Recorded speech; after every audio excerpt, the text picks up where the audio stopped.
My name is Elizabeth Monroe. I had just turned 35 last Saturday, and I spent that night sitting alone, watching my birthday cake shoved to the far end of the table, the candles nearly burned out, and no one bothered to blow them.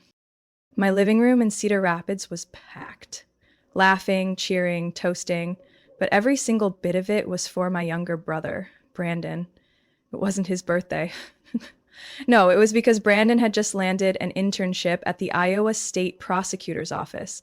A big achievement, sure, but why celebrate it on my birthday? Why take the very party I had spent a whole month planning and turn it into a stage to praise Brandon?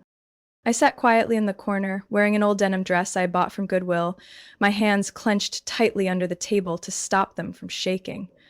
My mom, Cheryl, was holding a champagne glass, crying tears of pride. My dad beamed, clapping Brandon on the back like he'd just won a Nobel Prize. I bit my lip to keep from sighing. I was used to it. My whole life I'd been the quiet shadow next to the family's one true pride. But all of that was easier to swallow than what happened just 3 days later, when I was lying alone in a hospital bed, stomach twisting from internal bleeding, and my twin daughters, Ellie and Grace, still had no one to watch them. I called my mother. I called with every ounce of humility I had, my voice cracking from pain and desperation. I only needed them to watch the girls for 24 hours so I could be taken in for emergency surgery. But instead of concern, what I got was a piercing yell through the phone. "Don't you dare ask us to cancel our plans again, Elizabeth. We've had Billy Joel tickets since April. Nobody's got time to babysit for you." I froze. The St. Luke's hospital room was ice cold, the white lights glaring down on my trembling hands gripping the phone. My stomach felt like something was clawing at my insides with metal hooks. My daughters sat quietly in the corner, still too young to understand why their mother kept holding her belly and crying. My father snatched the phone from my mother and growled. "If you can't handle raising your own kids, maybe you shouldn't have had them. You're becoming a burden, Elizabeth. We're retired. We want peace, not to be dragged into your messes." I hung up. Silently, no tears. I was in so much pain I couldn't even cry anymore. I had been sending them nearly $1,800.00 a month for over 2 years. Ever since they took early retirement and complained about inflation, I'd been doing my best to support them. I cut back on everything, even had to pay my electric bill with a credit card some months. All because I thought they were my parents. They raised me, took me to school, held me when I was sick. Once, "Elizabeth," came a soft voice beside me. It was the head nurse, Helen. "I have a friend named Sandra. She's a trauma nanny. I can call her to help if you say yes." I looked up at Helen. My throat was tight. I nodded. I couldn't speak. I never imagined the day would come when I begged my own parents for help, and they'd choose a concert over their grandchildren. But in that moment, when I agreed to let a stranger care for my kids, I knew whatever blood tied me to them had ended. I set the phone down on the tray. The bright ceiling light above me didn't blind me nearly as much as the coldness I had just heard in the voice of the woman who gave birth to me. I met Sandra that afternoon. She showed up in an olive sweater and jeans, her gray moo eyes radiating calm but sharp awareness. Ellie and Grace clung to me when Sandra stepped into the hospital room, but within minutes she had them settled with a box of crayons and a few drawing sheets. I lay there, trying not to let the physical and emotional pain consume me, and found myself drifting back through the years I'd spent as a shadow in the very home I grew up in. When I was little, every story in our house seemed to revolve around my cousin, Monica. Even though she was technically just my cousin, my mother, Cheryl, had raised her since she was 12, after my aunt passed away. Monica became the perfect daughter, the one I could never measure up to. She was a straight-A student, did ballet, landed an Ivy League scholarship, all the things I couldn't afford to chase because I was too busy babysitting my brother and working part-time jobs after school. I remember the year I graduated high school with a solid GPA. My dad skimmed my diploma like it was a coupon flyer. That same weekend, Monica had SAT prep for Yale, so all attention went to her. My mom didn't even come to my graduation ceremony. It clashed with Monica's dance rehearsal. Years later, when I earned my bachelor's in graphic design, after years of scraping together tuition and juggling jobs, my dad just sighed and said, "Not bad, but you should have studied something more promising, like Monica." When I married Andrew, my husband, the only man who ever truly saw me, my mom was furious because he was a high school math teacher. She said, "Monica's marrying a young attorney in New York. And you? You're marrying a math teacher? You really want to be broke forever?" I still remember that sentence, word for word. And yet, when Monica's engagement fell apart after her fiancé cheated on her, my mom flew to New York immediately, stayed an entire month to be there for her. When Andrew died 2 years ago, hit by a drunk driver, my parents stayed at the funeral for exactly 45 minutes. Their excuse? They had to catch a flight to Florida for Monica's new husband's 60th birthday. After the funeral, I didn't hold it against them. I thought, maybe they just grieved differently. But the following month, they called to say, everything's gotten so expensive lately, so I increased my support from $1,200.00 to $1,800.00 per month. When I asked if they needed me to help get Dad's heart supplements, my mother replied flatly, "No need. We're heading to Texas next week with Monica and Chad. Just send the money early, okay?" They never once asked how I was managing as a single mom to two babies under one. They didn't know what my girls liked, what scared them, or what their first words were. Every time I tried FaceTiming so the girls could say hi, my mom would claim she was cooking and my dad would hang up quickly, as if the call was an inconvenience. I knew deep down, if it were Monica calling, Monica, who had no children, no steady job, but knew exactly how to make our mother feel important, things would have been different. Strangely, though, I didn't feel angry anymore. That night, after Sandra took the girls out of the room so I could rest before surgery, I picked up my phone. A notification popped up from the bank. Scheduled payment of $1,800.00 to Harold and Cheryl Monroe. I stared at the screen for a few seconds, then tapped Cancel Transaction. My heart pounded, not from fear, but from something I hadn't felt in years. Self-worth. I went into the Recurring Payments tab, tapped. A confirmation screen popped up. "Are you sure you want to delete this scheduled payment?" I tapped Confirm, my hands steady. Next, I opened my messaging app. I typed a short message and sent it to both of my parents. "Starting today, I will no longer provide financial support. My children need a present mother, not an ATM. Please do not contact me again." No exclamation marks, no rage, no bitterness, just closure, like a heavy wooden door finally creaking shut after 30 years of tension. The surgery took place at 9 a.m. the next morning. I was wheeled into the operating room, guided by Nurse Helen's soft voice, beeping machines, and cold lights shining straight down on my face. But the only thing that eased my fear was Sandra. She had shown up at 6 a.m. sharp, carrying a large bag full of toys, coloring books, and soft sugar-free cookies for Ellie and Grace. When the girls clung to my legs, Sandra knelt down, whispered something, and handed each of them an identical stuffed bunny. Within 3 minutes, both were calmly holding her hand, walking out of the room. No tears, no fuss. I lay there, tears streaming down, not from the pain of surgery, but from the relief of knowing that after all these years, I had finally chosen the right person. I had chosen myself. 4 hours later, I woke up with an 8-inch incision across my abdomen and the sensation of having been run over by a truck. The doctor calmly explained that had I arrived just a few hours later, I might not have survived the internal bleeding. They had also discovered necrotic tissue around the uterus, a rare complication from the twin pregnancy 2 years ago. Nothing malignant, but if left untreated, it could have killed me. I nodded, emotionless. One thought echoed in my head. If I had died, my parents wouldn't have known. Not until they checked the bank and saw the money had stopped coming in. That first night after surgery, I lay alone. Every movement triggered sharp pain. Sandra came back to the hospital exactly as promised. She took the girls back to my small apartment on the second floor of the Brookside complex, the one I'd been renting since Andrew died. She texted me a photo, the girls asleep, curled up on the bed, still holding the bunnies. I never knew a stranger could make me feel this safe. That night, I picked up my phone, not to check for messages from my parents, but to erase every call, every saved payment, even their names, from my contacts. I backed up my important financial documents to a new email account, one no one else had access to. Then, I opened my camera and recorded a short video.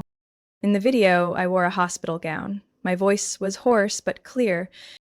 If anything happens to me, the person I trust to care for Ellie and Grace is Sandra Mitchell, not my parents, not anyone from my old family. My girls deserve someone who chooses them out of love, not blood obligation. I saved the video in 3 places: my phone, the email, and a memory card in my purse.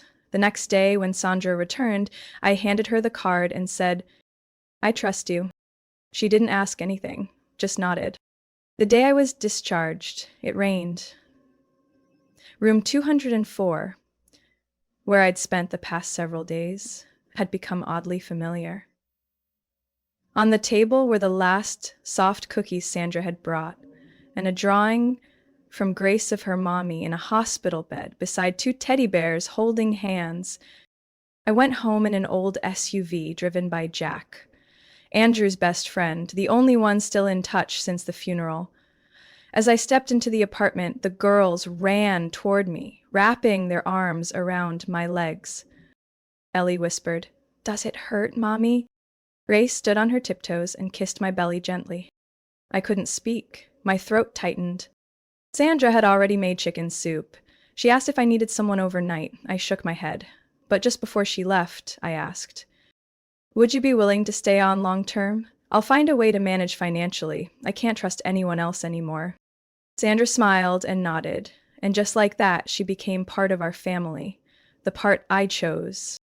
4 days later, I received the first text from my mother. Just one line. "Elizabeth, did you stop the money? Send it now. We're past due." No concern, no asking if I survived. I didn't reply.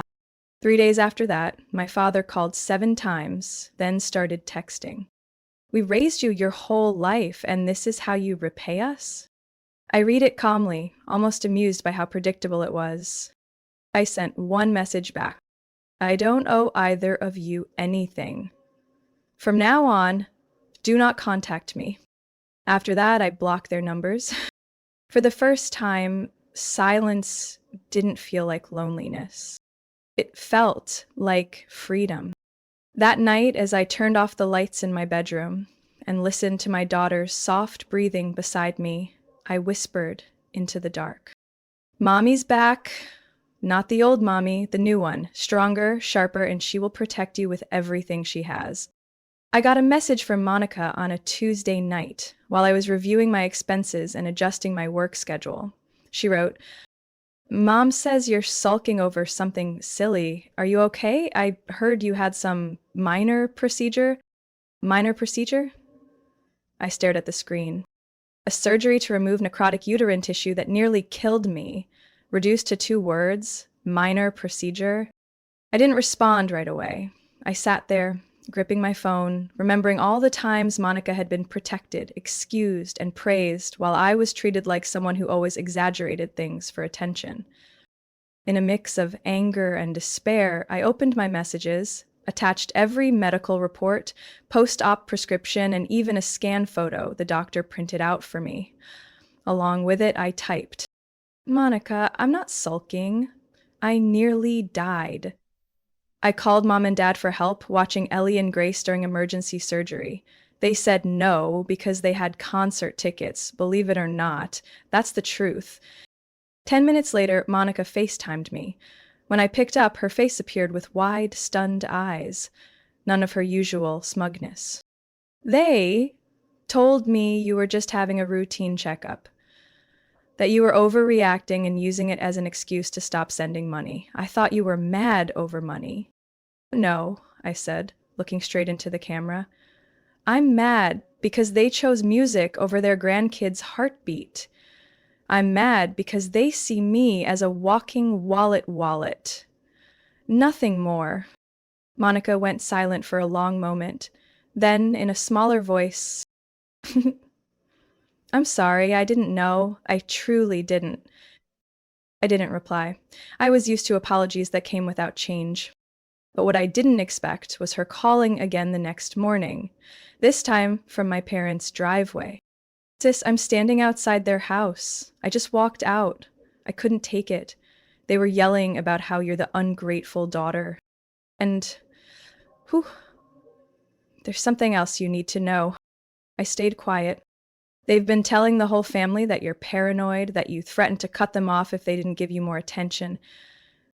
They said you were trying to punish them because they wouldn't babysit while you went to get your nails done. I let out a dry laugh. Blood transfusion. Nearly 10 stitches. And they said I was at a nail salon? Monica kept going, her voice uneasy. But I just sent everything, the documents, the reports, your scans, to the family group chat. You should know. Aunt Lainey already responded. Aunt Lainey, my mother's older sister, the only relative who'd always kept her opinions neutral. Monica forwarded her message to me. The first line was crystal clear. Cheryl, I just read Elizabeth's medical report. If what Monica said is true, then the way you and Harold handled this is unacceptable. I'm deeply disappointed. Right after that, message after message flooded the group chat. Uncle Robert asked bluntly, didn't you two just show off that $2,000 0 cents coffee machine last week and post pics from Florida? Aunt Nancy, who rarely ever says anything, wrote, where were you when Elizabeth needed you? The flood of messages continued, defending me, expressing outrage, disbelief. That night, my mom called. I didn't answer. My dad left 4 missed calls. I didn't reply. At 9:30 p.m., I got an email titled, Stop smearing us to the family. I didn't open it. I just screenshotted the subject line and sent it to Monica with a emoji. The next morning, as I was making coffee, the doorbell rang. Sandra was building Legos with Ellie. I opened the door and saw Monica standing there, holding a paper bag with 2 grilled chicken sandwiches. Peace offering. I couldn't help but smile. Not because of the food, but because for once Monica wasn't our mother's puppet anymore. I let her in. As she sat on the floor playing with my girls, I sat on the couch and looked around. Family isn't defined by shared blood, and sometimes the most painful moments become the spark that wakes an entire generation up. I officially hired Sandra at the beginning of April. We signed a part-time agreement. She would come 5 days a week from 8 a.m. to 2 p.m. to care for Ellie and Grace while I worked from home. Signing my name next to the words primary caregiver didn't just feel like a formality. It felt like a beginning. I also did something I once thought only older people did. I went to a lawyer and drafted a will. I didn't have much, just a small savings account, Andrew's life insurance policy, a few scattered stocks from my old company, and the apartment I was renting, which had a lease-to-own clause. But most importantly, I made it clear that if anything ever happened to me, custody of Ellie and Grace would go to Sandra, or, if she was unable, Monica. There wasn't a single word about my parents. The lawyer nodded after reviewing the draft, then looked at me and said, This is a very grounded decision, Ms. Monroe. Most people don't think this far ahead, but it shows you truly put your children first. I didn't respond. I just thought, it shows I no longer believe in automatic love based on blood alone. 3 weeks after the surgery, I started searching for a new place. The current apartment was too small, barely enough for the 3 of us. I didn't want my daughters growing up in a cramped space where footsteps from the floor above could ruin my sleep every night. More than that, it was full of memories, nights curled up on the sofa in pain and fear, waking up in cold sweats to the sound of my mom calling to demand I send the money early so she could book her flight to Cancun. With help from Jack, Andrew's best friend, now an independent financial advisor, I found a small home in Oakview, a quiet suburb just outside the city. 3 bedrooms, a backyard big enough for a garden, and just 2 blocks from a public preschool. The price was still reasonable if I paid part in savings and took out a modest mortgage for the rest. We moved in on a bright, sunny May morning. Sandra, Monica, and 2 new neighbors, the Willises, helped carry boxes, assemble beds, and sweep the backyard. Ellie squealed in delight when she saw the old plastic slide already installed in the corner. Grace laughed nonstop when she spotted a rope swing hanging between 2 maple trees. That night, after everyone had left, I sat alone in the living room, bathed in the warm yellow light spilling through the window. No phone calls, no one asking for money, just the faint sound of giggles from the girls' bedroom and the scent of chamomile tea. For the first time in years, I didn't feel like I had to brace myself to survive another day. I was just living on my own terms. Monica started visiting every weekend. She brought food, picture books for the girls, and sometimes her laptop to work beside me. One afternoon, while peeling apples for Grace, she looked at me and said quietly, "I apologized to Mom for everything, for believing her all those years. I didn't know how badly they treated you. I was blind." I replied, "Not blind, you were just never pushed out of the spotlight." Monica froze, then let out a small laugh. Not bitter, not fake, but like someone had finally flipped a switch inside her. She added,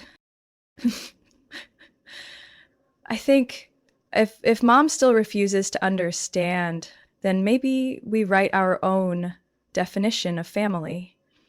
I want to be part of the girls' lives, not out of guilt, but because I genuinely want to."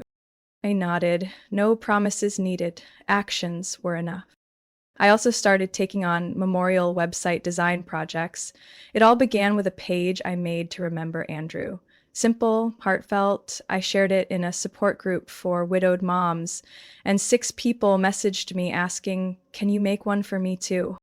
From there, a new line of work was born. I called it Memory Grove Studio. The homepage had one line, "Where memories are preserved in light." The community around me slowly grew. Neighbors took turns cooking dinner every Wednesday. A mom from the support group invited me to a free Saturday morning yoga class. Sandra befriended other nannies, and they began organizing monthly playdates. I didn't have everything, but I had something I never thought I could: choice. No one dictated how much I should give. No one demanded obedience in the name of gratitude. No one guilted me into sacrifice for conditional affection. I was folding Ellie's clothes when the doorbell rang. Sandra was feeding Grace oatmeal in the kitchen, and I had just turned off the dryer. Through the peephole, I saw a familiar image, but they looked different from the last time I'd seen them. My father, Harold, stood tall, holding a thick folder, his silver hair blown upright by the wind. My mother, Cheryl, stood slightly behind him, clutching a worn-out Louis Vuitton handbag that no longer looked in style. Both were dressed like they had just walked out of a failed bank meeting. I didn't open the door fully, just enough to see their faces and keep my distance. "Elizabeth, we need to talk," my father started, his voice no longer carrying the superiority it used to. "I don't think there's anything left to say," I replied, still gripping the door. "Please," my mother cut in, her eyes red and puffy. "It's not about the past. It's about money and the house." I looked at them, cold, then sighed, opened the door just a bit more, enough for them to step into the porch. We sat at the wooden table in the backyard. Sandra, sensing the tone, took the girls inside. My father placed the folder on the table and opened it. A detailed breakdown of debts, mortgage papers, and a red head of line, "Property foreclosure imminent." "We owe the bank $144,000, 0 cents. They've issued a final warning. If we don't pay within 60 days, the Vista Ridge house will be seized," he said slowly, each word like a blade. I looked at the papers, then back at them. "That house was your mother's dream," my mom whispered. "Your father worked 28 years in construction just to afford the down payment. That house means everything." Greedy. Everything except your children and grandchildren, right? I interrupted. They froze. Where were you the day I was rushed into emergency surgery? When I begged you to help with my daughters, what were you doing? We've explained this already, my mother stammered. We had concert tickets. You just called that house everything, but when your granddaughter's life was at risk, everything wasn't enough to make you get off your concert seat? Silence. Only the faint sound of a passing car and Grace laughing in the living room. My father changed his tone. We were wrong, deeply wrong, but now we're losing our home. We're family. If you don't help, who will? I leaned back in my chair, studying his face. When Andrew died, I had no one. You left the funeral early for Monica's husband's birthday party. I sent you nearly $2,000, 0 cents every month, and neither of you once asked, "Are you surviving?" But now, neck deep in debt. You remember your difficult daughter? My mother began to cry. My father looked down. "Sell the boat," I said, calmly. "We did," he muttered. "Took a major loss selling it fast. Stocks? Retirement accounts?" "Bad investments. My golf buddy said it was a sure thing, but..." I laughed, not kindly. "He wasn't your friend. Just like I'm no longer your family bank." I stood up. So did they. "Go home. I survived without parents. You'll have to learn to live without a daughter." My father reached out, grabbing my sleeve. "Elizabeth, if we lose the house, we have nowhere to go." I pulled my arm away. My gaze wasn't angry or vengeful, just drained. "Remember when I had nowhere to place my daughters? Did anyone ask me if I needed a place to stay?" I turned and walked back into the house, leaving them standing in the garden, the same garden I had just planted, full of lavender. The door closed behind me quietly, but I knew it was the final punctuation mark on something that once pretended to be called family. One early morning in September, while I was making coffee in the kitchen, I heard a car stop in front of the house. It wasn't a delivery truck, or Sandra's or Monica's car. I walked out to check the mailbox and found a thin envelope with no return address, but I recognized the handwriting immediately, slanted, rushed toward the ends, my mother's. I hadn't planned to open it. It had been months since our last encounter. I thought everything ended that day, in the backyard, with the wind rustling and my patience worn bare.